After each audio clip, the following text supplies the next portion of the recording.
back to Texas Empire. Here we are with another video that's near and dear to my heart, which is hunting small properties.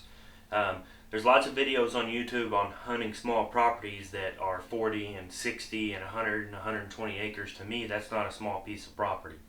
For me, I started on under 10 acres.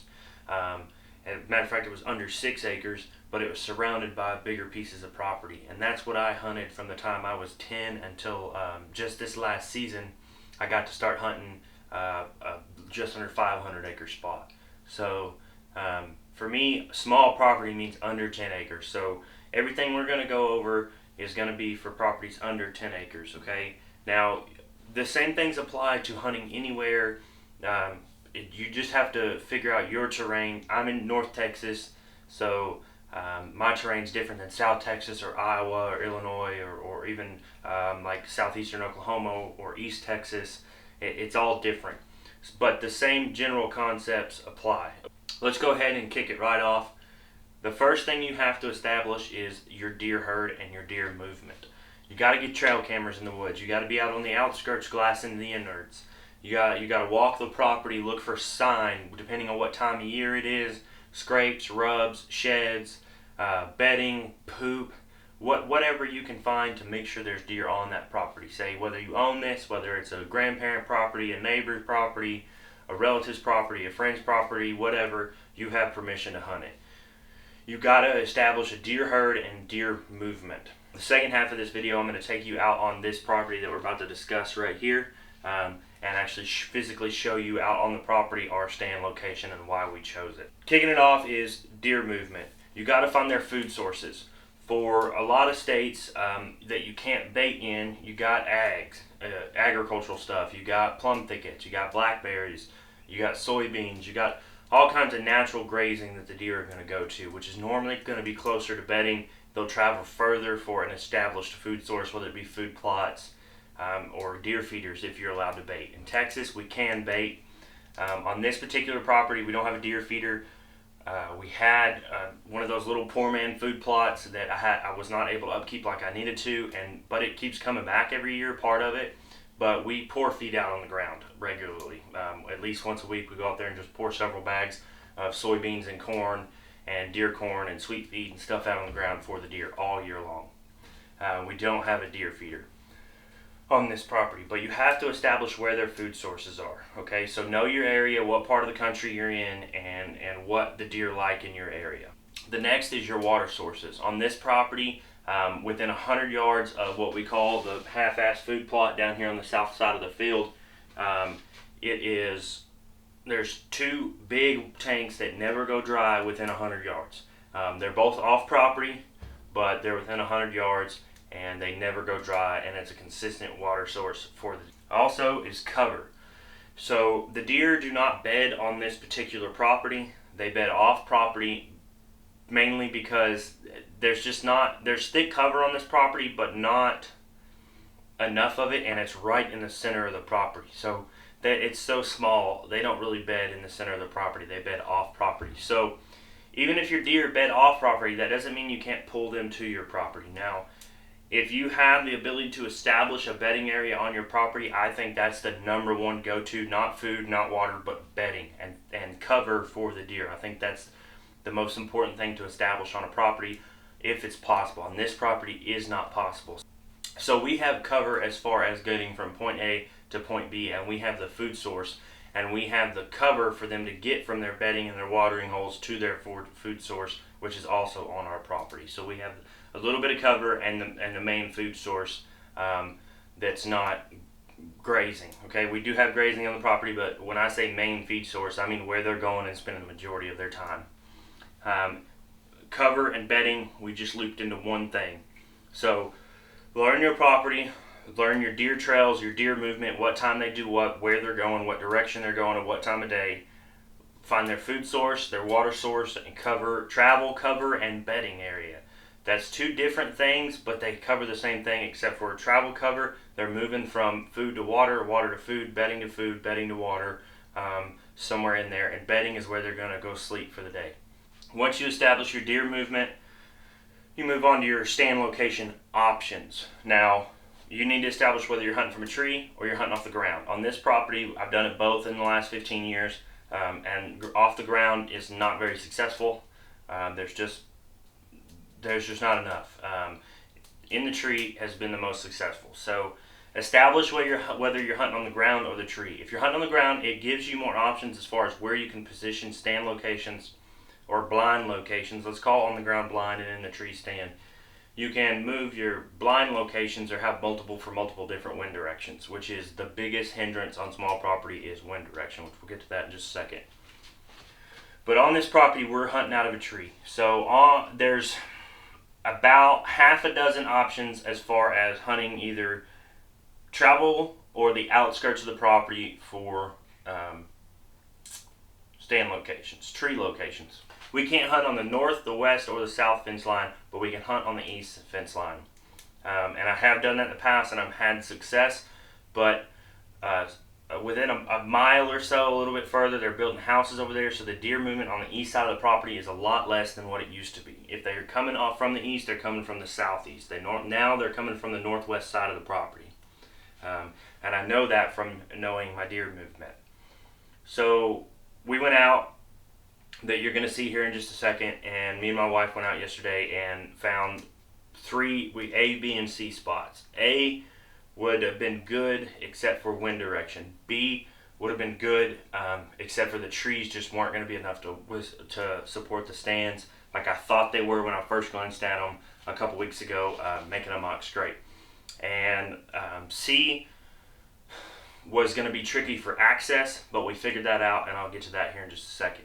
So once you establish where you can put stands on your deer movement, don't just go out there and say, I'm putting a blind or stand in the middle of the property or the northeast side of the property. When I say your options as far as stand locations, I mean per your deer movement. That's why it's first. Figure out where your deer trails are and where your deer movement is, and then figure out your stand options based off of that. You can have 30 trees over here that are perfect to put a stand on, but if there's no deer movement over there, what's the point? So remember, deer movement first, and then base your stand options off of that, whether you're on the ground or in a tree. Then is your wind. This property, playing the wind, is very difficult. We only bow hunt this property, and it's tricky because we predominantly, unless we're getting a cold front, which doesn't happen very often in October in Texas, which is when I hunt this property the hardest, is in October. We don't have very many north winds. We have a lot of south winds or southeastern wind mostly. So we'll get into why I chose the spot here in just a second, but scent killer is all great and everything, but the number one best thing for scent is wind direction. If you can be downwind of the animal at all times, be downwind of the animal at all times. Always remember that going in the back of your head. If the deer are coming from the northeast or northwest corner and the wind blows southeast, then if you're in the point to where the deer movement and the wind meet, you're downwind. That's what you want to do. You don't want to be upwind of the deer, because you can fool their eyes, you can fool their ears, you cannot fool their nose, period. It's not an option. I've used it all. You can't fool a deer's nose. I have been downwind of deer and them not know exactly where I'm at, but they knew I was there and they skedaddled, okay, every single time. Then you're next on your stand location after you figure out where it's going to be, whether you're hunting on the ground or in a tree, and your wind direction is your access, okay? So access is very important for ground scent. Last year I was hunting at the base of this tree, and I crossed a deer trail that I didn't think was used very often to get to it, and it's the moment that doe got to that location where I crossed that path exactly, she turned around and bucked it. And I had sprayed down with scent killer for ground scent. That's what I think scent killer's made for, is ground scent. And that happened 3 different times on 3 different properties. The moment that deer met where I crossed paths with their trail, due to my own mistakes, they skedaddled. So your access is also very important, okay? So again, establish your deer movement, establish what their deer movement is, whether they're going to food, water, cover, bedding, which direction they're going at what time of day, and then you base your stand locations off of that. And you base your stand locations of whether you're hunting a tree in the ground or on the ground, whether you're hunting in a brush pile, a pop-up blind, or a tree stand, you have to pick out trees that'll work. You have to know, if you're going out there and this spot's absolutely perfect, but you can't put a tree stand in there, maybe think about moving to the ground, or vice versa. Your wind and your access. So again, deer movement, know where they're going, whether it's food, water, whatever. Stand locations, you need to know if you're hunting in a tree or on the ground. And then your wind and your access. And again, be flexible with these things. And you're not always going to be 100%. You'll see on this property here in just a second, but we're not on TV. We're not hunting thousands of acres. We don't have 300 stands we can hang. You may only be able to afford one pop-up blind or one deer stand like me for several years. And you have to know your limits, okay? You got to know your property, learn your property, know your property, learn your deer, and know your limits and your abilities. If you have a predominantly south wind and nowhere on your property is good for a south wind, you have to make it work if you want to hunt. We're going to jump over to the dry erase board. I'm going to show you what we did with this property. This stand location is called the OG, and you'll see why on the second half of the video, where we are out in the woods actually hanging the stand. So we're going to move the camera around and get that set up. Okay, so hopefully y'all can see this good enough. This is a stand location we nicknamed the OG. And on this property, on the south end of the property, you have what we call the half-ass food plot, or where we pour feed out. Okay, we are in Texas, we can bait, that's how it works. Between that and this other field, so this covers most of the south side of the field, except for the very southwestern corner. And then on the northeastern corner is another pretty decent sized field. And when I say field, I don't mean cut and clean. The grass is 6 foot tall in some places. And there's one big monstrous oak tree right there in the middle of that field, surrounded by evergreen trees. The base of it are surrounded by evergreen trees. That's really the only trees over here. There's a couple little mesquite trees, but they're tiny. Okay, so in between that is a mixture of blackberry thicket, plum thicket, grapevines, small oak trees, elm trees, cottonwood trees, all different kinds of trees, all up where these little things, little black trees signify, okay? And you cannot see through it. If you're up here, you can't see nothing in this field, and if you're in this field, you can't see nothing up here. It is thick through there. And what happens is water comes through from the northwest corner and drains to the northeast corner, and the whole property kind of slopes to the center diagonally across. Now the deer, 90% of the time they come in right here. Hopefully y'all can see these red lines. They come in and they split. Some come through this part of the woods and meet up with another trail that comes in from the west side and dumps into the food plot. Some of them cut back this way and they cut down straight to the center of the timber line, and then some of them come in from the east side from the watering hole. They come in, some of them come straight to the food plot, some of them go all the way up and around and come all the way back in. Most of the deer enter the field from the northwest corner, but the food plot area, they enter from the northwest corner, but they enter the field from due north, pretty much in the center of the property, and from the southeastern side of the property. Sorry, they enter from the southeastern side of the property. So, option A stand was right here, and there was just no way to play the wind. Again, if you see this arrow right here, the wind is predominantly southeastern. Option B was right here where these two trails meet, and again, wind was going to kill us. So what we did, my first year hunting, I built some wood stands up in this tree. Killed several deer out of there. You'll see it here in just a second. And I decided to go back to that tree. Now originally we were supposed to get way up there in the top, but again, what I said a while ago with being flexible, since there is the evergreen trees around the base of this tree, we decided to, we're literally just using the top section of the ladder stands with the stand. We didn't have a choice. We tried getting up there, but there's branches coming off as big around as I am, if not bigger. And we just did not have an option to get the stands higher up and be able to pull a bow back, sitting or standing. There was just no option. So you have to do what your property will allow you to do. So the reason why we chose this tree, number one was wind direction. Okay, the wind's southeastern. The deer are mostly going to be coming in either west of us or southeast of us. So they're going to come up below us at all points most of the time. Now last year, like I said, I had some deer loop around the back of the tree and come to here. I'm hoping that doesn't happen, and if it does, well, y'all will see what happens. Okay, we'll get busted. The big evergreen trees will help with scent, plus scent killer. Most of the time the wind's not very powerful in October, so we'll see how that plays out. But again, we didn't have much of an option on wind. This tree was literally the best option for wind. We could have hunted all the way over here and in the north eastern side of the property, but it wouldn't have done any good. There's no deer movement over there at all, not within shooting range anyways. The number 2 reason was access. Originally we were going to access from the southeastern corner and come up and across to this stand location.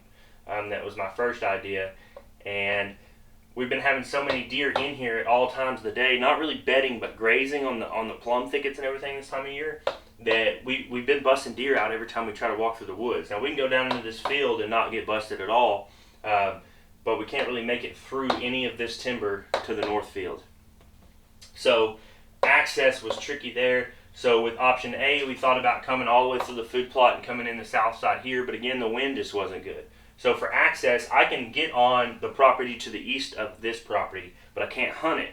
So if I get on this eastern property, come all the way up to the very northeastern corner of this property and drop back to this tree, I have the evergreens shielding me from the deer path. I hopefully don't cross any paths with the deer at any point in time, and I'm not disturbing the inner sanctum of the property in any way, shape, or form. I'm not going through any thick timber. I'm not making a lot of noise. I got a lot of cover because the property does drop down about right here in elevation a couple of feet, and the evergreen trees will hopefully shield me. So that is why we chose this as far as access, wind and access. Now, if you look here at the red parts, we have these 2 trails come in, and most of the time we're going to be hunting when they're entering this property in the evening. Morning time is very difficult to hunt. We're going to try it, but I don't know how well it's going to work out. So they're going to be entering from the due north within 30 yards at all times, and they're just going to get closer. This actually gets closer. This is about 28 yards here at our first shooting lane. Our second shooting lane is about 22 yards, and then over here is about 24 yards. That is why we chose this stand location, okay? Wind was the number 1 deciding factor. 2 was access, and 3 was having somewhere to put a tree stand. Hunting this property on the ground is very, very hard, and we learned last year you can't do it with you and a cameraman. I had success going out by myself, but I couldn't film anything because I didn't have a tripod and everything at that point in time. I had my wife holding the camera most of the time. So hunting on the ground with 2 people was nearly impossible. We almost always got busted. We did always get busted. There's lots of footage of it. So we wanted to get up off the ground this year. We wanted to have a good wind. We wanted to have good stand access and not mess with the timber line at all. Okay, so that's why we chose this property. If you're watching TV and you're getting discouraged because you have 4 acres to hunt that's surrounded by, say, 10 or 15 acres, but the deer are passing through the property, you have an opportunity to kill a deer. It may not be some monster drop tine buck. This property, like I said, I've been hunting since I was 10 years old. This is my favorite buck off that property. It's just a mainframe 8, decent mass. These are my favorite kind of deer to shoot, are just pretty much symmetrical 8 points. This is one of the many deer that have been killed off that property. Not the biggest, my dad's got the 2 biggest. But we can only bow hunt this property, and it's small, it's under 5 acres. There's no huge food plot or anything like that. And when I say food plot right here, like I said, it's very little left from the 3 or 4 years ago that I planted a tiny poor man food plot with a hand rake. Another thing I did right here this year is a lot of the trail camera pics y'all see on Instagram, which if you're not following us on Instagram, head over to Instagram and follow us at Texas_Empire24. But another thing we did is I got a feed block, a record rack feed block, right here in the junction of these 3 trails. These 3 trails, and there's a trail camera on it. So the deer are used to hitting this spot right here, and I got a mock scrape 10 feet away from that. We'll see how that does. They haven't really been hitting it too hard yet. But That's another thing we tried this year, and they seem to love it. The deer love it. The coons also love it. The dang raccoons. Remember, guys, learn your property, learn your deer, and know your abilities and limitations. Your deer, your property, your limited limits and abilities. Okay. If you're not, please subscribe, like, hit that notification bell, all that good stuff. Let's go out in the field and show y'all what we really do. All right, so we're here on one of our properties. This is a very small piece of property. I've been hunting this property for many, many years. It's surrounded by bigger properties that I don't have permission to hunt. I only have permission to hunt this small portion. So the reason why we're setting up here is because this is on the most north end of the property, and it's normally gonna come from the southeast, and it's gonna take my winds that way. And like I said, most of the deer are now coming from this direction this year because of them building houses a mile or so that way. So they're gonna come over here, my wind's gonna be blowing that way, come down here in between this oak tree and that line of timber where it starts. I got about a 25 to 30 yard shot all the way across. And then sometimes they come from the southeast corner, but not very often. Every now and then there's a pond over there that when it has water in it, they hit it for a water hole, but they don't come from that direction very often. But if they do, I still have a point. This is the best option. It's on the north end of the property. We get predominantly southeastern winds, which will take my wind that way, and the deer will come from that way. So we got two ladder stands we're going to set up, mine and then my wife's new one that y'all just saw us assemble. So we're going to go ahead and get that started.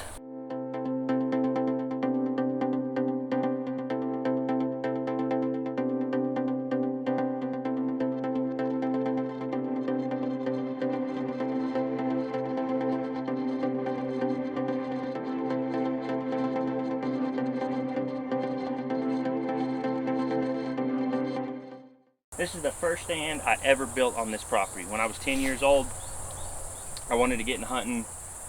I didn't have much except for TV, and I put some boards up there and lagged them into the tree, and then I had a feeder hanging from a mesquite tree about 30 yards that way, and it was a 5-gallon bucket with a hole in the bottom of it with a PVC tee and a piece of PVC, and they'd hit it and the corn fall out. And I shot probably 6 deer, 5 does, and 1 buck out of this stand location. And it's been up there for, well, 15 years now. That wood's been up there for 15 years. So, well, 14 years. So we're gonna go ahead and we're gonna get the ladder stands put up. We're gonna take y'all along for the ride, so y'all stay tuned. If you're hanging tree stands, even if it's a ladder stand, wear a safety harness. I'm an idiot. I should have had a safety harness on. I've been climbing this tree since I was a little kid, but I should have had a safety harness on. I could not find mine. The one that came with the River's Edge ladder stand that we got did not fit me. It was going to be more of a safety concern than safety help. But always wear a safety harness and be safe. Don't do what I did in this video.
Alright, so here we are. We had a little bit of mishaps with as far as where the stands were at. You're going to go in the tree. I wanted to be a whole lot higher, but with as many big branches as there is with a ladder stand, it just wasn't going to work. My wife will not hunt out of a hang-on stand, and I don't really care to either, so we like to stick with ladder stands when we do hunt out of a tree. So the way this one is going to be mine, where I'll be hunting out of, and it's about, I don't know, 6 foot off the ground or so. And then this one right here is probably about 10 foot off the ground or so, maybe 11 foot. And this is where she'll be with the camera. We got the muddy tree arm in here, and I love this thing. It was a little bit of a learning curve of figuring out how to mount it around this big tree. The strap that came with it wasn't quite long enough, so we had to get another one. But it works good because she can group it. She can come over here, pan all the way around. And the first shooting lane we have is right here, and she's got a pretty good view of it. So, like I said, this is on the north end of a property. We have predominantly south winds, southeastern winds. Unless there's a cold front, it'll be coming out of the north. The deer will come right here to my right on the west side of me, and there's 2 trails that converge right there, and then they'll come down on a single file trail right here and come out, and they feed along this timber edge, and then they go to the other side of it where we have what we call the half-ass food plot.